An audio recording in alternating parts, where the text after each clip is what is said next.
오늘 은혜 받으실 말씀은 신약성경 마가복음 16장 14절로 18절까지 말씀입니다. 신약성경 85면에 있습니다. 마가복음 16장 14절로 18절까지 말씀 받들어 봉독합니다. 그 후에 11 제자가 음식 먹을 때 예수께서 그들에게 나타나사 그들의 믿음 없는 것과 마음이 완악한 것을 꾸짖으시니 이는 자기가 살아난 것을 본 자들의 말을 믿지 아니함일러라. 또 이르시되 너희는 온 천하에 다니며 만민에게 복음을 전파하라. 믿고 침례를 받은 사람은 구원을 얻을 것이요 믿지 않는 사람은 정죄를 받으리라. 믿는 자들에게는 이런 표적이 따르리니 곧 그들이 내 이름으로 귀신을 쫓아내며 새 방언을 말하며 뱀을 집어 올리며 무슨 독을 마실지라도 해를 받지 아니하며 병든 사람에게 손을 얹은즉 나으리라 하시더라. 아멘. 할렐루야.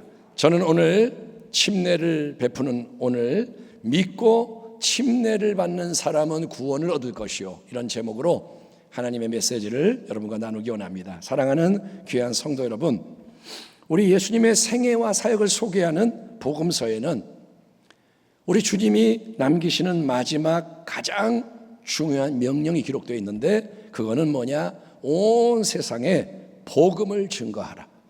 전도와 선교의 명령입니다. 그 후에 11 제자가 음식 먹을 때 예수께서 그들에게 나타나사 그들의 믿음 없는 것과 마음이 완악한 것을 꾸짖으시니 이는 자기가 살아나는 것을 본 자들의 말을 믿지 아니함일러라. 또 이르시되 너희는 온 천하에 다니며 만민에게 복음을 전파하라. 예수님은 복음을 전파하라 말씀하십니다. 복음이라는 단어는 뭐냐? 복음은 좋은 소식, 기쁜 소식, 복된 소식을 의미합니다. 여러분, 무엇이 기쁘고 복되고 좋은 소식일까요? 아픈 사람에게는 병이 치료되는 게 좋은 소식이고, 가난한 사람에게는 돈을 공짜로 준다 그러는 게 기쁜 소식이겠죠. 또 자식이 없는 사람에게는 아기가 생긴다는 게 복된 소식이고, 취업, 승진, 진학, 성공, 결혼, 장수, 통일 등등 사람들이 처한 상황과 형편, 처지에 따라서 여러 가지 다양한 내용이 좋은 소식, 기쁜 소식이 될 수 있을 겁니다. 하지만 여러분, 성경에서 복음이라는 말로 표현되는 좋은 소식, 기쁜 소식은, 성경의 복음은 사람에 따라, 형편, 처지에 따라 내용이 달라지는 그런 상대적인 복된 소식이 아닙니다. 무슨 말이냐? 어떤 소식은 이 사람한테는 좋은 소식인데 다른 사람은 상관이 없어. 축구에서 한쪽이 이겼어요. 이쪽은 좋은 소식인데 이쪽은 나쁜 소식인 거예요. 그렇게 왔다 갔다 하는 소식이 아니라 성경이 말하는 복음은 뭐냐? 그것은 하나님이란 분이 모든 인생의 구원을 위해서 예비하신 좋은 소식, 절대적인 소식. 그것은 뭐냐? 오직 한 분, 예수 그리스도에 대한 영원한 진리를 전하는 것이 복음인 줄 믿습니다. 아멘. 따라합니다. 복음은, 크게 합시다. 복음은 예수 그리스도의 소식이다. 바로 그 복음, 예수 그리스도의 소식을 너희는 온 천하에 두루두루 전파해라. 만민에게 예수 그리스도가 누구시며 그분 안에서 하나님이 어떤 놀라운 일을 행하셨는지를 널리 알려라. 때를 어떤지 못 어떤지 항상 힘을 써서 예수님의 십자가와 부활이 중심이 되는 은혜와 진리와 생명의 말씀을 전해라, 듣게 해라, 알려라. 이게 주 예수님이 세상을 떠나시면서 제자들과 교회에게 남기시는 마지막 가장 중요한 명령의 핵심입니다. 복음을 전해라. 그러면 복음을 듣게 됩니다. 복음을 대면하게 될 때 나타나는 두 가지 근본적인 반응이 있으니 그게 뭐냐? 바로 믿음과 불신입니다. 복음을 들을 때 기꺼이 믿음으로 받아들이는 긍정적인 반응이 있는가 하면, 똑같은 복음을 들어도 믿지 않고 거부하는 부정적인 반응도 있습니다. 마가복음 본문에서 예수님은 친히 이렇게 말씀하십니다. 믿고 침례를 받는 사람은 구원을 얻을 것이요 믿지 않는 사람은 정죄를 받으리라. 복음을 믿으라는 거예요. 복음을 믿는다는 말에는 세 가지 요소 또는 차원이 유기적으로 연결돼서 작용한다는 것을 생각해 볼 필요가 있습니다. 복음을 믿는 게 뭐냐? 첫째, 복음을 믿는다는 것은 일단 지식적으로 그 전해지는 내용을 알게 된다는 거예요. 하나님이 예수님을 보내셨다. 예수님이 하나님의 영원한 말씀이시다. 하나님의 아들, 하나밖에 없는 가장 사랑하는 독생자다. 그분이 아무 죄가 없는 인간이 되셨다. 온전한 순종의 삶을 이 땅에서 사셨고 십자가에 못 박혀 피 흘려 죽으심으로 단번에 영원한 대속, 구속, 속량을 이루셨다. 또 사흘 만에 사망의 권세를 이기고 부활하셨다. 그리고 승천하셔서 하늘보좌 우편에서 중보하시며 성령으로 다스리신다. 마지막에 영광의 심판주로서 다시 오셔서 예수님이 하나님의 나라를 완성하신다. 이런 진리의 내용을 지식적으로 알게 돼야 믿을 수가 있는 거예요. 내가 알아야 믿죠. 예수님도 모르는데 어떻게 믿어요? 그러니까 지식이 필요하다. 둘째로 복음을 믿는다는 것은 머리의 지식으로 진리를 아는 것을 이제 넘어서서 여러분 그 진리에 내가 동의 수긍하는 것을 포함합니다. 여러분 똑같이 예수님에 대한 진리를 읽고 들어서 알게 되더라도, 그러니까 머리에 지식이 생겼더라도 만약에 그거를 내가 인정하지를 않고 다른 의견을 갖는다면 그거는 믿는 게 아닌 거죠. 아, 그렇군요. 맞아요. 그게 옳아요. 나도 그렇게 생각합니다.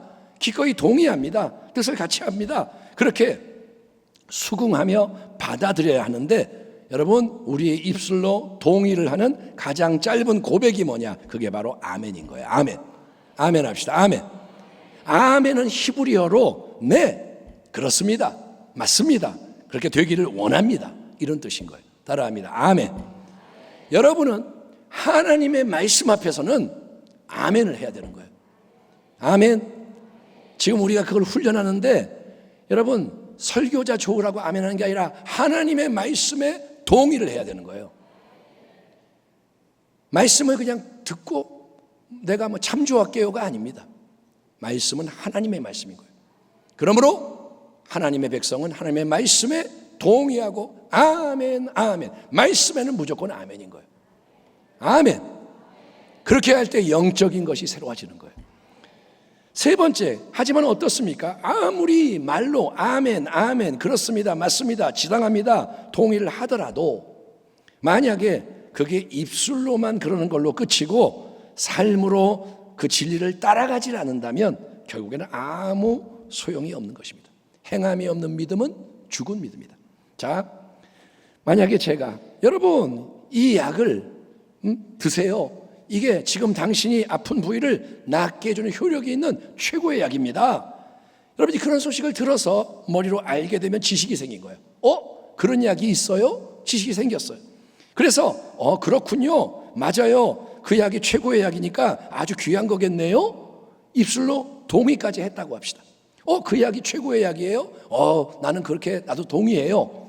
하지만 만약에 그 최고의 약을 받아서 내가 먹지를 않으면 그 약은 내게 아무 효력을 발휘하지 못하지 않겠습니까? 그래서 마지막으로 반드시 필요한 믿음의 세 번째 가장 결정적인 요소는 뭐냐면 신뢰와 순종인 거예요. 따라합니다. 신뢰하고 순종해야 한다. 번지 점프를 할 때 매여 있는 줄에 온몸을 맡기고 아래로 탁 뛰어내리는 게 신뢰와 순종인 거예요. 아멘. 아멘. 번지 점프가 뭐예요? 뛰어내리는 거예요. 그럼 사고 안 나요? 줄로 매어서 괜찮아요. 그렇군요. 그거는 아직 아무것도 아닌 거예요. 발에 메고 그러면 나도 해보겠습니다. 이압! 신뢰, 순종. 믿음의 여러분, 그러니까 지식에서 끝나면 안 되고 동의로 가야 되고 동의에서 끝나는 게 아니라 신뢰와 순종으로 움직여야 되는 거예요. 아멘. 들은 것을 입술로 고백하고 행하는 거예요. 그러기 위해서는 마음 깊은 곳에서 여러분 확신이 일어나야 하는 거예요. 확신. 믿음의 담대함, 인내함. 그것의 뿌리가 되는 게 뭐냐? 진리의 힘에 사로잡혀서 흔들리지 않는 굳건한 확신인 거예요.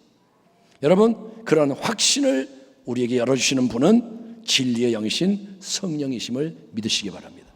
그래서 믿음은, 참된 믿음은 하나님의 선물인 거예요. 아멘. 믿어져야 믿는 거예요. 믿어져야 확신할 수 있는 거예요. 그래야 승리할 수 있는 거예요. 우리 예수님은 너희는 온 천하 다니며 만민에게 복음을 전파해라. 그 복음을 믿지 않는 사람은 정죄함을 받으리라, 심판을 받고 멸망당하리라 주님은 선언하십니다. 복음을 듣고도 받고도 믿지 않는 것은 그토록 위험한 것이기 때문에 부활하신 주님은 제자들이 증인들이 통해 받은 부활의 소식을 듣고 나서도 믿지 않은 것에 대해서 엄중히 책망을 하셔야 했던 겁니다. 주님이 꾸짖으세요.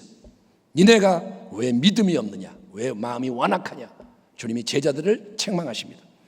자, 그런데 이제 우리가 주목해야 할 대목은 복음을 믿는 것과 관련해서 예수님이 이제 세례, 침례를 언급하고 계시다는 사실입니다. 이게 무슨 말이냐? 다시 한번 16절의 말씀을 함께 보겠습니다. 자, 마가복음 16장 16절 같이 한번 읽어봅시다. 시작. 믿고 침례를 받는 사람은 구원을 얻을 것이요 믿지 않는 사람은 정죄를 받으리라. 다시 한번 시작. 믿고 침례를 받는 사람은 구원을 얻을 것이요 믿지 않는 사람은 정죄를 받으리라. 예수님은 그냥 복음을 믿는 사람은 구원을 얻을 것이요 라고 말씀하는 게 아니라 믿고 침례를 받는 사람, 그러니까 참된 믿음의 근거에서 침례를 받는 사람에게 은혜의 구원을 선언하시고 계시는 것을 확인할 수 있는 거예요. 믿고 침례를 받는 사람. 그러면 침례는, 세례는 과연 뭘까요? 그게 뭐길래 주님이 명하실까요? 일단은 용어부터 정리를 좀 할 필요가 있습니다. 자, 일반적으로 널리 쓰이는 용어는 뭐냐? 세례라는 용어입니다. 따라합니다. 세례. 자, 세례는 물로 행해지는 교회의 거룩한 예식을 표현하는 거예요. 장로교 같은 대부분의 큰 교단에서는 세례를 줄 때 물을 이렇게 담아가지고 물을 뿌리는 형식으로, 간단한 형식으로 세례를 주는 게 관행입니다. 자, 세례를 줍니다. 어떻게? 쭉 사람들 물을 뿌리는 거예요. 유아 세례, 아기에게 세례를 줘요. 장로교에서. 그때 아기를 물속에 집어넣지 않아요. 큰일 나죠. 물을 뿌려요. 하지만 침례 교단이나 순복음교회 같은 기하성 교단에서는 세례라는 단어 대신에 침례라는 용어를 사용하는데, 침례는 뭐냐 하면 완전히 물속으로 온몸이 잠겼다가 나오는 방식으로 세례가 시행되는 것을 의미하는 거예요. 그러니까 세례를 줌에 있어서 침례는 세례입니다. 그런데 몸을 완전히 물속에 잠기게 했다가 나오는 것을 가리켜서 특별히 침례라는 용어를 쓰는 거고, 다른 방식으로 시행되는 것에 대해서는 세례라는 일반적인 용어가 사용되는 셈입니다. 이해되시죠? 침례는 뭐냐? 물속에 완전히 들어갔다 나오는 그 방식을 표현하는 거고, 그 모든 것을 그냥 세례라고 하는 거예요. 그런데 세례나 침례나 이 물 자체에 특별한 능력이 역사하는 게 아닙니다. 네? 그 물이 특별한 물이라서 거기서 뭐 능력이 역사한다 이게 아니기 때문에 하나님의 말씀과 믿음이 중요하기 때문에 결국은 세례나 침례나 똑같은 거예요. 아멘 합시다. 물을 담아서 뿌린 거나 물속에 집어넣은 거나 인간적으로 물이 많으면 깨끗해지나요? 더? 그런 게 아니라는 거예요. 말씀과 믿음인 거예요. 아멘. 그렇기 때문에 세례를 받은 사람이 다시 침례를 받아야 그게 진짜야 이렇게 말을 하거나, 예? 너 세례 받았어? 침례 받았어? 아니요, 나는 장로교에서 이렇게 물 뿌렸는데요. 아, 그러면 틀렸어, 다시 받아야 돼, 이렇게 말하거나, 아니면 침례는 잘못된 거고 세례가 옳은 거야 이렇게 말하는 것은 잘못된 거예요. 세례나 침례나 같은 겁니다. 사도 바울은 고린도에서 1년 반 동안 머물며 목회 사역을 하다가 선교 여정을 이어갔습니다. 고린도에서 1년 반 사역하고 교회를 떠났습니다. 딴 데서 복음을 전하는데, 그런데 들려오는 소식이 뭐냐? 고린도에 바울파, 또 아볼로파, 베드로파, 그리스도파, 한 교회 안에 여러 그룹이 나뉘어서 서로 갈등하고 경쟁하고 있다는 소식을 접하고 바울이 이제 이렇게 편지하고 있는 것을 우리가 한번 보겠습니다. 바울이 뭐라 하느냐? 그리스도께서 어찌 나뉘었느냐? 바울이 너희를 위해 십자가에 못 박혔으며 바울의 이름으로 너희가 침례를 받았느냐? 나는 그리스도와 가요 외에는 너희 중 아무에게도 내가 침례를 베풀지 아니한 것을 감사하노니 이는 아무도 나의 이름으로 침례를 받았다 말하지 못하게 하려 함이라. 내가 또한 스데바나 집 사람에게 침례를 베풀었고 그 외에는 다른 누구에게 침례를 베풀었는지 알지 못하노라. 그리스도께서 나를 보내심은 침례를 베풀게 하려 하심이 아니요 오직 복음을 전하게 하려 하심이로되 말의 지혜로 하지 아니하면 그리스도의 십자가가 헛되지 않게 하려 함이라. 아멘 합시다. 여기서 사도 바울은 고린도에서의 꽤나 긴 사역 기간 동안에 그리스보, 가이오, 그 다음에 스데바나 집의 사람들 이렇게 몇 명에게만 침례를 자기가 베풀었을 뿐 많은 다른 사람들이 바울에게 침례를 받았기 때문에 나는 바울과 특별히 연결이 돼 있어요. 나는 바울의 이름으로 침례를 받은 직계 그룹이에요. 이렇게 주장하지 못하는 것에 대해서 감사한다고 고백을 하고 있는 거예요. 그러니까 여러분 침례를 누가 주느냐, 누구에게서 받았냐, 인간 침례자와 같은 외적인 요소가 중요한 게 아니라는 거예요. 아멘. 예, 저 목사님은 능력이 많아 보여. 저 사람한테 받아야 침례가 효과가 있겠다. 이런 게 아니라는 거예요. 우리가 항상 본질, 말씀에 집중하지 않고 다른 것에 시선이 가게 되면 개인적으로나 공동체적으로 여러 가지 신앙의 문제가 발생한다는 점을 명심하면 좋겠습니다. 아멘. 그러니까 딴 게 들어오면 안 돼요. 딴 게 들어오면 안 돼요. 말씀을 믿어야 되는 거예요. 아멘. 우리 예수님은 30세쯤의 나이에 메시아 그리스도로서의 공생의 사역을 시작하시기에 앞서 세례 요한이 베푸는 침례를 받으십니다. 이때 예수께서 갈릴리로부터 요단강에 이르러 요한에게 침례를 받으려 하시니 요한이 말려 이르되 내가 당신에게 침례를 받아야 할 터인데 당신이 내게로 오시나이까? 예수께서 대답하여 이르시되 이제 허락하라. 우리가 이와 같이 하여 모든 의를 이루는 것이 합당하니라 하시니 이에 요한이 허락하는지라. 자, 세례 요한은 누굽니까? 예수님이 이 땅에 오시는 길을 예비하기 위해서 회개해라 메시지를 전하며 회개의 침례를 베풀었던 사역자였습니다. 회개해라. 회개는 누가 합니까? 회개는 죄를 지은 사람이 해야 하는 겁니다. 죄가 있는 사람이 돌이키는 게 회개인 거예요. 그러니 예수님은 아무 죄가 없으신 거룩한 분으로서 회개의 침례를 받을 필요가 없습니다. 그렇죠? 죄가 없는데 무슨 회개를 해요? 오히려 요한이 예수님께 침례를 받는 게 영적 권위의 측면에서는 옳은 거예요. 예수님이 더 크기 때문에, 높기 때문에 요한이 감히 침례를 베풀면 안 되고 요한이 받아야 되는 거예요. 그러나 예수님은 요한에게 말씀하십니다. 우리가, 너와 내가 하나님의 의를 함께 이루기 위해서는 내가 너에게서 침례를 받는 게 지금 필요하다. 내가 온 세상의 이 수많은 죄인들과 같은 자리로 내려가서 그들의 대표가 되어 하나님이 원하고 바라시는 새 일을 온전히 이루는 게 하나님 아버지의 오묘한 뜻이니 너는 나에게도 죄인들이 받아야 하는 회개의 침례를 이제 베풀어라. 나는 죄인들을 섬기기 위해서 종의 모습으로 이 땅에 온 하나님의 아들이다. 아멘. 그래서 예수님이 요단강에서 회개의 침례를 받으셨고 그때 일어난 놀라운 일은 이것입니다. 예수께서 침례를 받으시고 곧 물에서 올라오실새 하늘이 열리고 하나님의 성령의 비둘기같이 내려 자기 위에 임하심을 보시더니 하늘로부터 소리가 있어 말씀하시되 이는 내 사랑하는 아들이요 내 기뻐하는 자라 하시니라. 아멘. 하나님의 사랑하는 자, 하나님의 기뻐하는 아들입니다. 인간이 되셨지만 하나님의 아들이요 하나님의 기쁨의 대상인데 그 예수님이 메시아 그리스도의 사명을 온전히 이제 감당하시는 거예요. 매일 충성하시는 거예요. 하나님 말씀에 순종하여 주 예수님은 나아가십니다. 그리고 주님은 승천하시기 직전에 뭐라 하시냐? 믿음으로 세례를 받아라, 침례를 받아라. 그러면 구원을 얻으리라 말씀하신 거예요. 이렇게 주님이 우리에게 명하시는 기독교의 침례는 요한이 베풀었고 예수님이 받았던 회개의 침례가 아니라 기독교의 침례는 뭐냐? 복음을 믿는 사람을 우리 주 예수님 자신과 실존적으로 연결시키는 특별한 성례, 거룩한 예식이라는 거예요. 우리를 예수님과 연합되게 하는 거예요. 로마서 6장 사도 바울은 침례의 깊은 의미에 대해서 이렇게 진술합니다. 무릇 그리스도와 합하여 연합하여 침례를 받은 우리는 그의 죽으심과 합하여 침례를 받은 줄을 알지 못하느냐. 그러므로 우리가 그의 죽으심과 합하여 침례를 받음으로 그와 함께 장사되었나니 이는 아버지의 영광으로 말미암아 그리스도를 죽은 자 가운데서 살리심과 같이 우리로 또한 새 생명 가운데서 행하게 하려 함이라. 만일 우리가 그의 죽으심과 같은 모양으로 연합한 자가 되었으면 또한 그의 부활과 같은 모양으로 연합한 자도 되리라.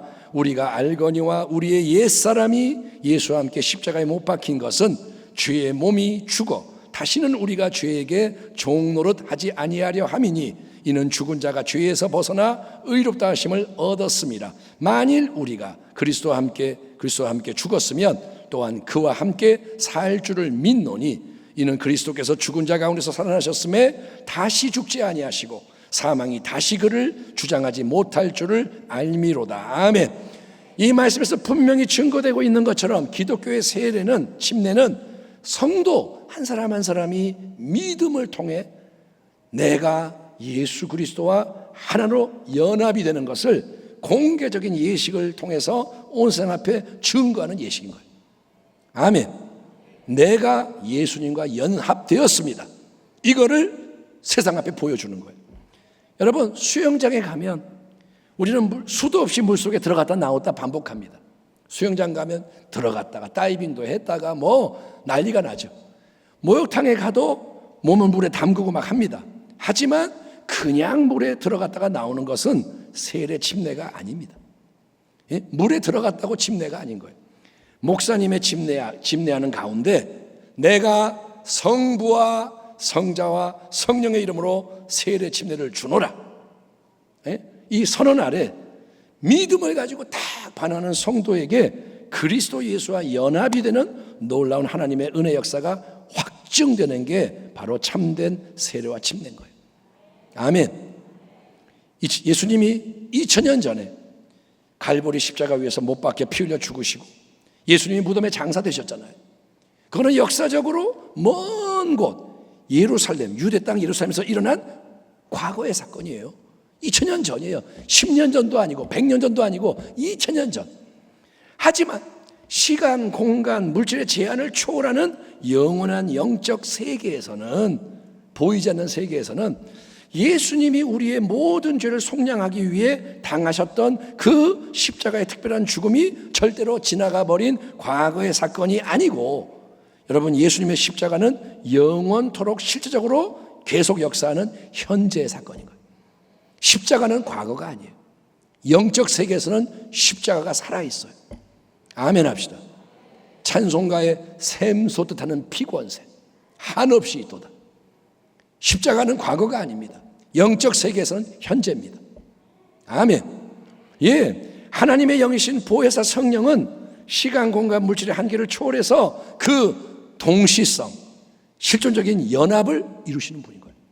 이거는 말로 설명할 수가 없어요. 그냥 이거는 진리인 거예요. 아멘. 천국이 있고 지옥이 있고 하나님이 계시고 십자가와 우리는 연결되어 있는 거예요. 그래서 믿음을 가지고 오늘 이 자리에서 십자가 복음의 진리를 받아들일 때 예수님이 2000년 전에 담당하신 십자가의 유일무이한 대속의 죽음, 그 안으로 나의 옛사람이 함께 들어가서 함께 못 박혀 죽임을 당하고 함께 무덤의 장사가 되고 처리되는 여러분 기적이 일어나게 되는 것입니다. 아멘. 침례를 받을 때 주의 침례 아래 성도의 온 몸이 물속에 푹 잠기게 되는 것은 이렇게 예수님의 그 죽으심과 연합이 되므로 과거의 나, 지금까지 내 마음대로 뜻대로 세상 풍조 따라 육신의 정욕, 안목의 정욕, 이성의 자랑을 위해 죄의 종살이 할 수밖에 없었던 나의 옛 자아가 예수님의 그 죽으심과 하나가 돼서 죽는다. 예수님이 죽었고 나도 죽었다. 이거를 공개적으로 표현하는 겁니다. 따라합니다. 예수 죽음. 크게 합시다. 예수 죽음, 내 죽음. 아멘. 예수님이 나를 위해 죽었대. 나는 안 죽고 나는 살아있고 그분이 죽어서 감사하네. 이게 아니라 십자가의 깊은 진리는 예수의 죽음이 나의 죽음인 거예요. 그 안으로 내가 들어가는 거예요.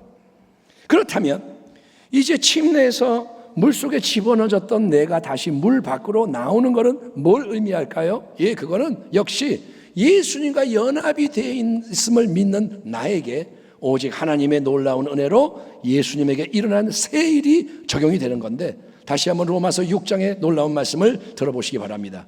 그러므로 우리는 세례를 통하여 그의 죽으심과 연합함으로써 그와 함께 묻혔던 장사되었던 것입니다. 그것은 그리스도께서 아버지의 영광으로 말미암아 죽은 사람들 가운데서 살아나신 것과 같이 우리도 또한 새 생명 안에서 살아가기 위함입니다. 우리가 그의 죽으심과 같은 죽음을 죽어서 그와 연합하는 사람이 되었으면 우리는 부활에 있어서도 또한 그와 연합하는 사람이 될 것입니다. 아멘. 따라합시다. 예수 죽음, 크게 예수 죽음, 내 죽음, 예수 부활, 내 부활, 예수 생명, 나의 참 생명, 예수 영광, 내 영광. 아멘. 우리 예수님이 성경의 예언대로 십자가에 못 박혀 죽으시고 무덤에 장사되셨습니다. 하지만 주 예수님은 영원토록 무덤에 머무시는 게 아닙니다. 성경의 예언대로 주님은 사흘 만에 부활하신 것을 믿으시기 바랍니다. 그게 복음이잖아요. 그분은 죽으셨습니다. 그분은 부활하셨습니다.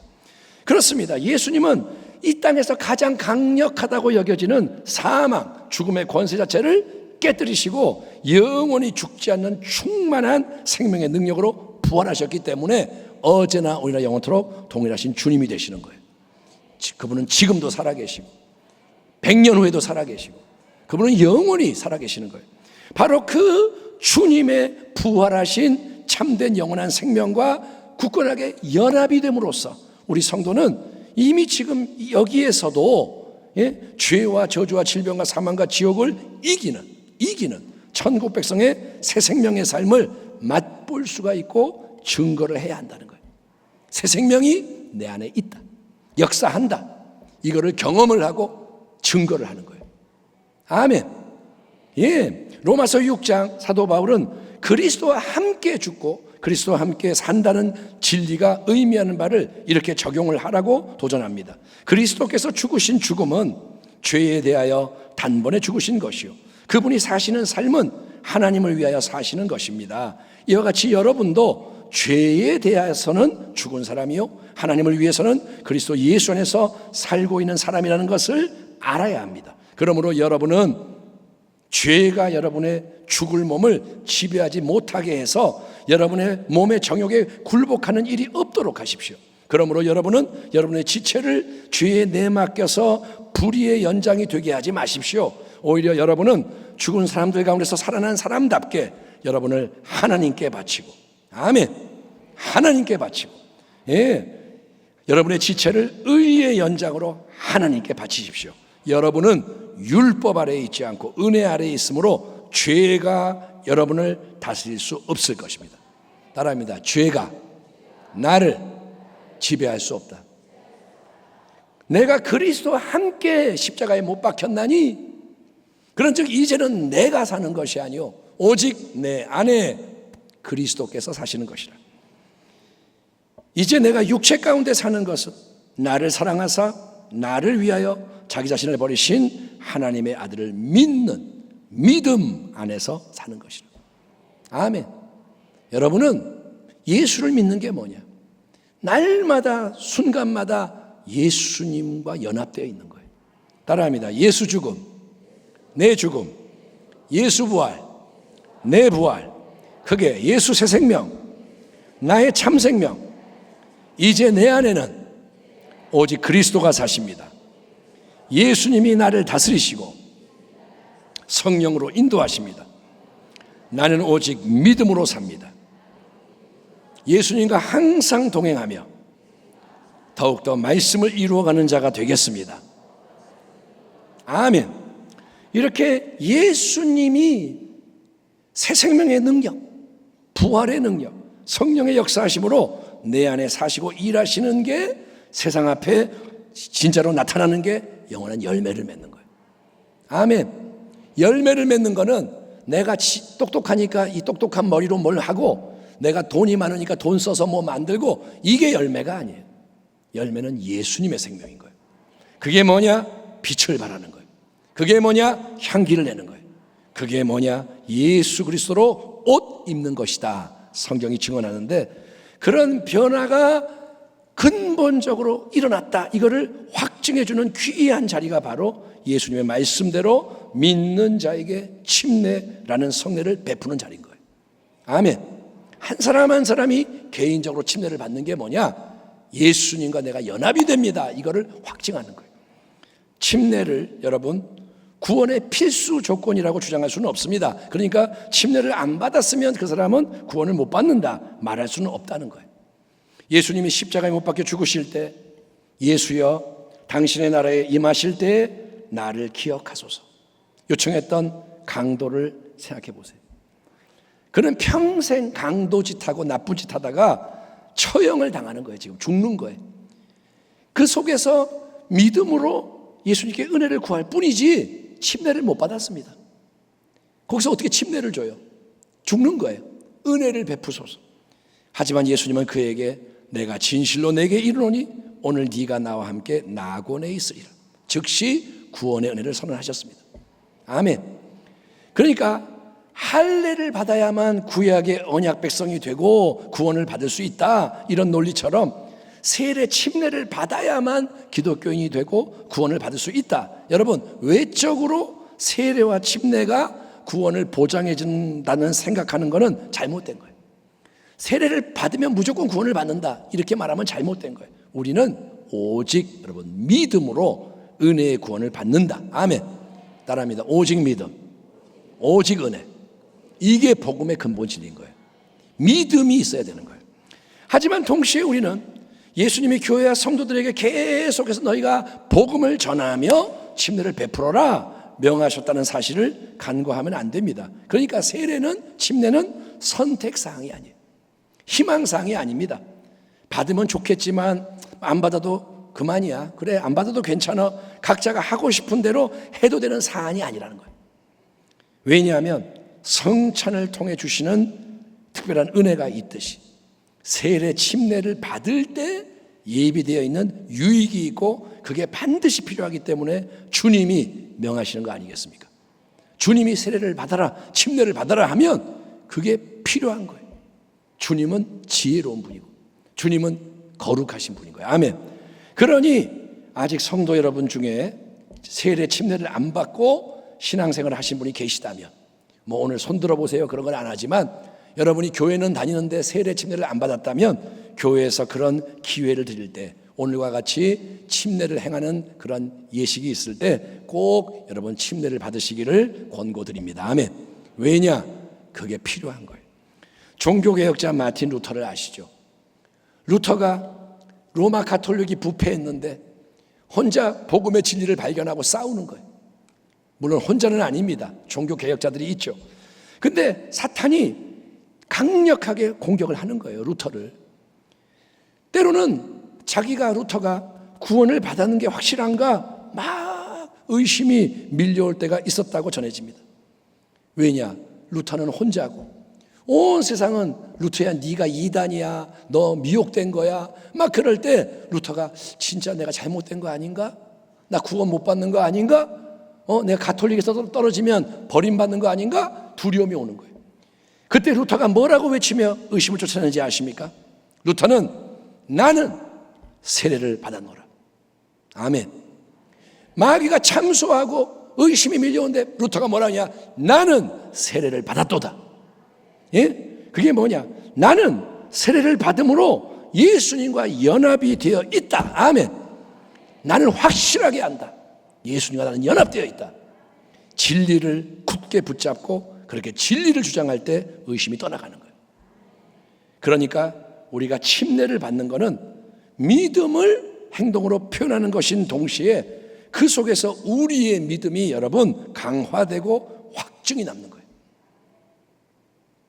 문서에 도장을 딱 찍어두면 그 문서를 통해서 계속 효력이 증거되는 것처럼 예? 집문서든 문서가 딱 있으면 효력이 있는 것처럼 우리가 개개인이 침례를 받는 것은 구원의 확신을 굳건하게 하고 마음을 지키는 데 도움이 되는 거예요. 아멘. 내가 세례받았다는 것을 기억하고 감사하고 날마다 루터는 말합니다. 세례로 돌아가라. 날마다 십자가로 돌아가라. 아멘. 자, 내 구원의 확신 보이지 않지만 확증하는 도움이 됩니다. 아울러 믿음을 가지고 행하는 참된 침례는 우리 모두를 예수 그리스도 안에서 한 몸의 지체로 연합되게 하기 때문에 중요한 거예요. 누구든지 그리스도와 합하기 위하여 침례를 받은 자는 그리스도로 옷 입었느니라. 따라합니다. 그리스도로 옷을 입었다. 믿음으로 침례를 받는 사람은 뭐냐? 그리스도로 옷을 입은 거예요. 너희는 그래서 유대인이나 헬라인이나 종이나 자유인이나 남자나 여자나 다 그리스도 예수 안에서 하나이니라. 너희가 그리스도의 것이면 곧 아브라함의 자손이요 약속대로 유업을 이을 자니라. 아멘. 하늘에서 상이 크도다. 이게 유업을 받는 거예요. 세례 침례를 안 받고 교회 다닐 수 있습니다. 근데 그렇게 하는 사람은 사실은요, 교회라는 공동체의 정식 멤버, 몸에 소속된 지체가 아직 아닌 거예요. 이 가족의 식구가 아직 아닌 거예요. 단지 손님, 방문객의 신분을 갖고 있는 거예요. 우리 집에 식구가 있는데 손님이 올 수 있잖아요. 밥을 같이 먹을 수 있어요. 근데 말 그대로 손님은 잠깐 있다 가는 거예요. 여러분이 세례 침례를 받음으로 소속이 안 되면 여러분이 같이 예배를 드려도 뭐냐? 신부는 손님인 거예요. 그래서 공동의회를 우리가 할 때 세례 침례를 받은 교인에게만 함께 결정을 할 수 있는 권리를 부여하는 겁니다. 그리고 참고로 말씀드리면 많은 교회에서는 성찬 예식에 참여하는 것도 세례를 받은 정식 교인에게만 그런 교제를 허락하고 있어요. 어떤 교회에서 성찬에 참여하려고 할 때 그들은 물어봅니다. 세례 받고 우리 교회 소속되어 있나요? 그래야만 받을 수 있습니다. 그런 교회들도 많아요. 아무튼 간에 세례와 침례는 개개인의 신앙의 차원에서도 유익하고 중요한 것 뿐 아니라 교회 공동체 전체에도 필요합니다. 왜냐? 교회라는 이 몸, 그리스도의 몸에는 지체들이 필요한 거예요. 교회에는 손님이 필요한 게 아니라 지체가 있어야 돼요. 아멘 합시다. 지체들, 손, 발가락 다 붙어서 각자 고유한 자리, 하나님이 세우신 자리에서 성령의 능력으로 기능을 다 발휘해야 온몸이 건강하고 온몸이 움직여야 모두가 유익을 얻고 머리이신 예수님의 충만을 향해 자라갈 수 있기 때문인 거예요. 이 마지막 때에는 개인주의 신앙이 아닙니다. 여러분은 지체가 되셔야 돼요. 아멘. 하지만 믿고 침례를 받은 구원의 백성에게 주어지는 사명은 교회 안에서만 머물러라, 서로 교제하고 봉사해라, 이게 아닙니다. 우리의 가장 중요한 사명은 뭡니까? 복음을 온 세상 만민에게 전하는 것입니다. 우리는 복음을 전해야 돼요.